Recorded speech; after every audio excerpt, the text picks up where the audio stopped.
Sveiki, draugai. Nagi, truputį netikėtai. Naujas įrašas. Naujas įrašas apie tekstus, kuriuos mes skaitėm anksčiau. Šiandien mes skaitysim į tėvų taką 18 ir 19. Senas įrašas pasimetė, tad turėsite naują įrašą. Naują pamokymą. Ir šis pamokymas yra apie gyvenimą bendruomenėje ir apie santarvės bendruomenės svarbą. Svarbą ne vien dėl to vieno asmens, bet dėl visumos, kai mes galvojam ne tik apie save, bet galvojam apie visumą. Buda konkrečiai kalba apie vienuolių bendruomenę, nes tai buvo ta vienuolė, kuri susiformavo jam begyvenant. Bet manau, mes galim tai pritaikyti bet kokiai bendruomenė. Pasižiūrėkime, ką Buda sako. Vieną damą vienuoliai kyla pasaulyje daugelio žmonių žalai ir nelaimiai. Daugybė žmonių blogoji, žmonių ir dievybių žalai ir nelaimiai. Kokia viena dama? Vienuolių bendruomenės suskaldymas. Kai vienuoliai bendruomenė yra suskaldyta, vienuoliai tarpusavėje ginčiasi, vieni kitus sužeidinėja, kritikuoja, atstumia. Tuomet neturintieji pasitikėjimo mokymų jų neįgyja, o tikėjimas tų, kurie pasitikėjo, pakinta. Ir toliau eina eilės, kur yra grasinimai. Pragaištingoje vietoje, pragare, visą kapą, visą kalpą, visą erą būna bendruomenės suskaldęs vienuolis. Kas žavisi suskaldymu, kas įsitvirtino nedarnoje, netenka apsaugos nuo jungų. Suardęs bendruomenės santarvę, jis kapą dega pragare. Matyt, kažkaip reikėjo raginti jau pažįstamais mums būdais vienuolius, pažįstamais aš turiu omeny ir iš mūsų laikų. Taip jau žmonės veikia, kad juos reikia gąsdinti pragarais ar masinti dangumis, kad padėtume jiems sutvartyti savo elgesį. Ir antroji suta yra atvirkščia. Buda sako, viena dama vienuoliai kyla pasaulyje daugelio žmonių naudai ir laimiai, daugybė žmonių geroviai, žmonių ir dievybių naudai ir palaimai. Kokia viena dama? Vienuolių bendruomenės santarvė. Kai vienuolių bendruomenė esti santarvė, vienuoliai nei tarpusavėje ginčiasi, nei vieni kitus sužeidinėja, kritikuoja ir atstumia. Tuomet neturintieji pasitikėjimo mokymų, jie įgyja, o tikėjimas tų, kurie pasitikėjo, auga. Ir toliau Buda žada, atbilda, ne tik čia ir dabar, bet būsimuose gyvenimuose, laimė bendruomenės santarvė. Taip pat gyvenančiųjų santarvėje palaikymas. Kas žavisi santarvė, kas įsitvirtino darnoje, tas nepraranda apsaugos nuo jungų. Įsteigęs bendruomenėje santarvę, jis kapą džiaugiasi danguje. Štai taip. Galiu spėti, dėl ko iš kur ta suta. Mums žinomas toksai įvykis Budos gyvenimo laiku, kai vienuolių bendruomenė rimtai susiskaldė. Dėl menkniekio, dėl mažos taisyklės kažkokios jų disciplinos. Buvo tvarka, kad kai nueini į tualetą, turi po to pripildyti, palikti vandens kitam žmogui, kad pripildyti ten indą vandeniu. Ir vienas vienuolis nepripildė ir dėl to susiskaldė bendruomenė. Nes jie vieni advokavo, vieni sakė, kad reikia laikytis tų taisyklių paraidžiui. Taip kaip parašyta, taip ir reikia. Kiti akcentavo, kad svarbu yra ketinimas, svarbu yra kontekstas. Ir štai susiformavo dvi grupės ir jos tarpusavėje ginčijosi, kas yra teisus. Niekas nenorėjo nusileisti. Ir Buda bandė juos įkalbinėti, kad tie susitaikytų, bet jie neklausė netgi Budos. Jie sakė, eik, palaimintasis tegul savo būna ramiai, mes čia įsiaiškinsim. Iki tokio lygio žmonės pasimetė, kad netgi mokytojo neklausė. Bandė ten visaip kaip manipuliuoti pasauliečiais, kad jie būtų jų pusėje. ir panašiai. Ir Buda tiesiog matydamas, kad jie neklauso ir nieko čia nepadėsi. Ir būti tarp besikeičiančių žmonių nėra labai malonu. Jis tiesiog atsitraukė. Jis išėjo į mišką, ten gyveno, bent jau kaip legendos, taip sakant, iki mūsų daėjo, kad jis gyveno ir jam patarnavo dramblys ar beždžionė, atnešdami jam vandenį, maistą. Va, ir jis savo mėgavosi ramybę, lyginant su tuo, kas buvo toj bendruomeniai. Štai, o kaip viskas baigėsi, vienuolė nenurimo, kol pasauliečiai nepradėjo nuo jų nusisukti. Pasauliečiams atsibodo, kas čia darosi. Turėtų būti šventi žmonės praktikuojantis dvasinės praktikas, tobulėjantis, o jie ginčiasi ir niekaip negali rasti savo ramybės ir neduodantis ramybės jiems. Tik tada vienuolis susiprotėjo, kai tiesiog neteko pasauliečių palaikymo, o be pasauliečio palaikymo faktiškai tu neturi ką valgyti, būdamas vienuolis. Tai tik tai taip. Tai va, tai čia tokia pamokanti istorija iš tiesų. Kai mes įsikimbam į tą mintį, kad aš esu teisus. Ir tai yra svarbiausia. Ir nesvarbu, ir daugiau nieko nėra svarbu. Esu teisus ir aš esu pasiruošęs ginčytis ir padaryti bet ką, kad įtvirtinčiau, įsteigčiau savo tiesą, kad būtų taip, kaip pagal mano tiesą.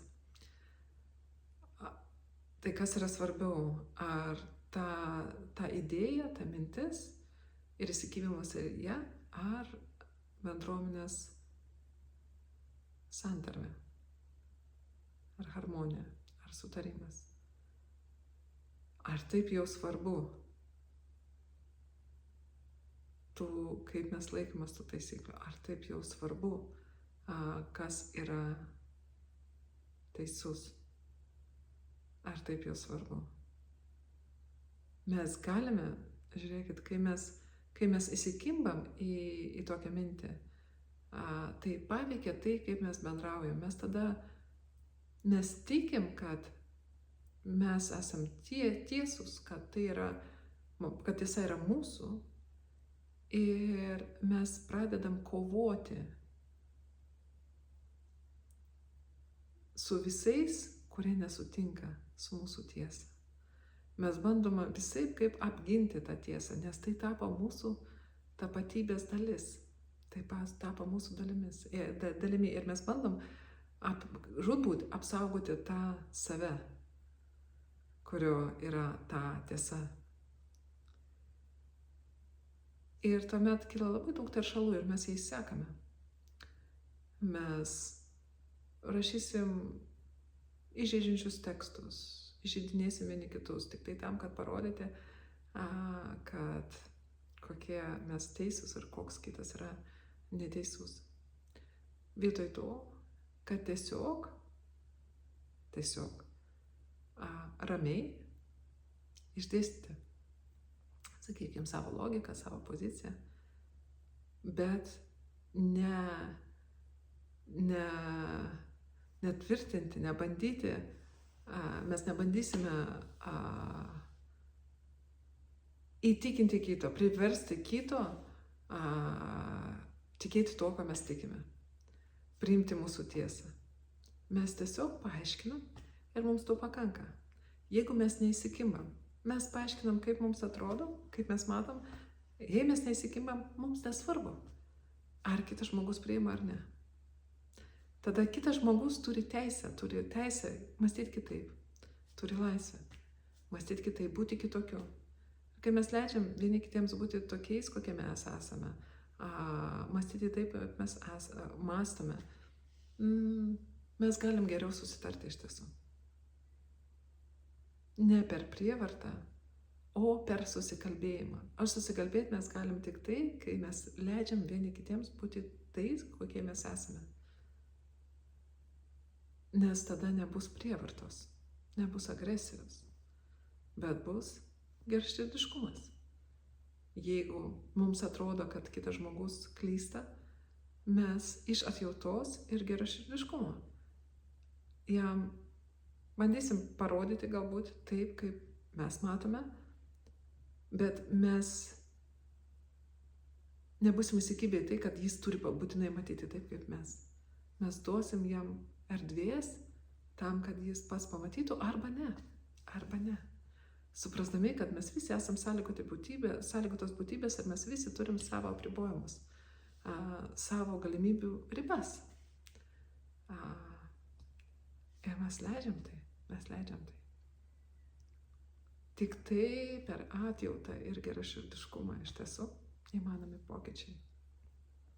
Įmanoma mūsų vidinė transformacija ir kitų vidinė transformacija. Taigi, čia kalba apie tai, kas svarbiau, ar mūsų buvimo drauge santarvė, rami aplinka, ar ginčiuose mes visi būsim teisūs, visi būsim laikysimės įsikibę savo tiesos. Kas yra svarbiau? Ar būti teisiu, ar gyventi ramybėje? Štai toks jums klausimas, apmąstymo iš tiesų. Ir dar labiau Buda sako, kad jeigu jūs ginčiatės, jeigu jūs taip kabinatės, jeigu jūs taip susiskaldę esate, tada tai neįkvepia žmonių, kurie nėra jūsų bendruomenės dalis.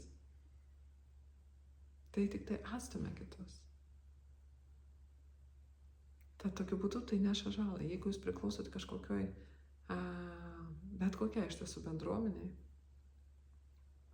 religiniai ar nereliginiai, gal net politiniai, taip pat politiniai, turbūt juolab.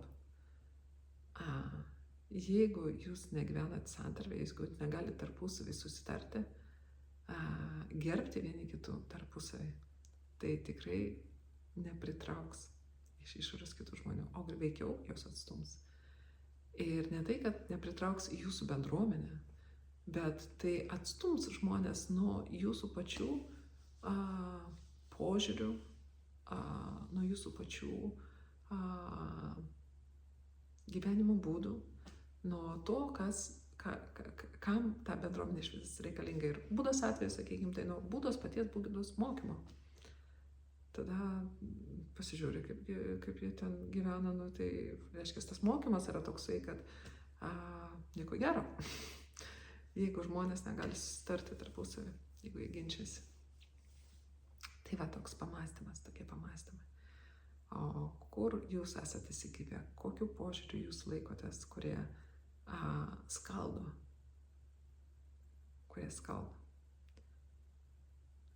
tvirtai įsikibę.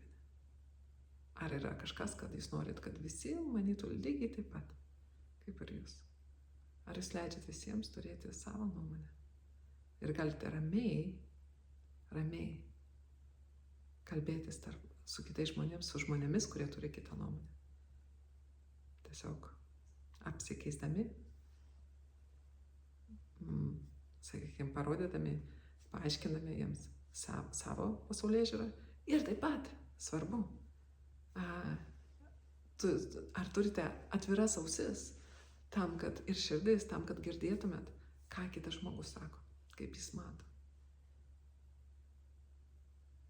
Taip mes galim būti darnoje, suprasdami vieni kitus, o ne ginčiuose vieni su kitais. Tai ką, to jums ir linkiu ir iki kito pirmadienio.